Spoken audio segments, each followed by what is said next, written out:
Okay Ramohan గారు, ఇక్కడ issue ఏమవుతుందంటే వెంటనే యూత్ అనగానే మనం ఇంతకుముందు కృష్ణకు ఒక పాయింట్ రేట్ చేసి వారసులే వస్తారు. మహా అయితే వారబ్బాయి ఎమ్మెల్యే గారు అబ్బాయి, మంత్రి గారు అబ్బాయి, లేకపోతే వాళ్ళ మనవడు, వాళ్ళ మేనల్లుడు, వాళ్ళు ఎవరో సంథింగ్. ఇంతేనా యూత్ అంటే రాజకీయాల్లో? సరే, ఈ ఇన్హెరిటెన్స్ పెడిగ్రీ పోవాలనేది కదా ఇప్పుడు మనం తీసుకున్నటువంటి అంశం. కొత్త రక్తం రావాలి కదా. ఓకే, ఛార్జింగ్ లేకపోతే ఫోన్ పనిచేయదు, ఫ్యూయల్ లేకపోతే బండి నడవదు, యూత్ లేకపోతే దేశం ముందుకు పోదు. ఇది ఎవరు ఒప్పుకున్నా ఒప్పుకోకపోయినా ఇదే నిజం. అది స్వాతంత్రం దగ్గర నుంచి మొదలు పట్టుకుంటే సామాజిక ఉద్యమాల దాకా కూడా యువత యొక్క పాత్ర పెద్దది. My question is very straight sir.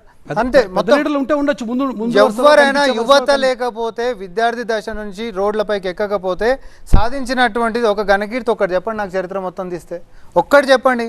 మీరు ఎట్లా మాట్లాడితే అట్లా ఒప్పుకుంటా నేను. 25% మంది ఉన్నారు ఈ దేశ జనాభాలో యువత అనేటటువంటిది, జెన్జీలు.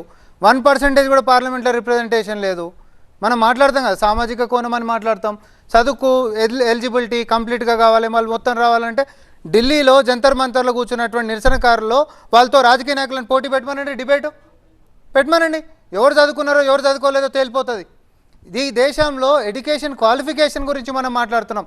కావాల్సింది ఏంటంటే ఈ దేశం నాది అనేటటువంటి ఒక భావన. ఆ భావన విద్యార్థి దశలో ఎక్కువ ఉంటుంది, యువతలో కూడా ఎక్కువ ఉంటుంది. కానీ అదేదో సేయింగ్ ఉంటుంది కదా, వయసు పెరిగినా కొద్దే కాంప్రమైజ్ అయిపోతూ ఉంటాం.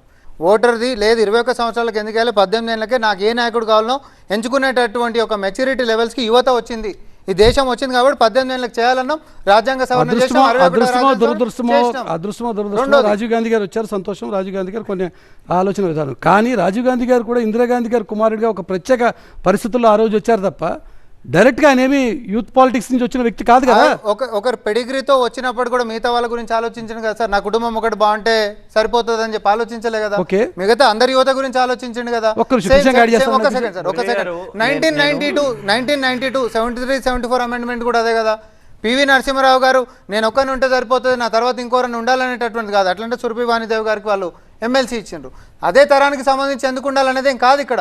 ఆయన కూడా ఏం ఆలోచించిండు, లోకల్ బాడీస్లో అది అర్బన్ అయినా రూరల్ అయినా యువత 21 సంవత్సరాలకే పోటీ చేయొచ్చు అన్నాడు. నా వాదనల్లా ఒకటే, ఈరోజు ఎందుకు యువత స్ట్రీమ్ లైన్లోకి రావాలనగానే ఇన్ని ప్రశ్నలు ఉత్పన్నమవుతున్నాయి. కృష్ణ గారు, రాజీవ్ గాంధీ గారిని చదవలేదు, వాళ్ళకి తెలియదు. సో మనం ప్రాక్టికల్గా మనం మాట్లాడుకుందాం. ప్రాక్టికాలిటీ ఏంటిది?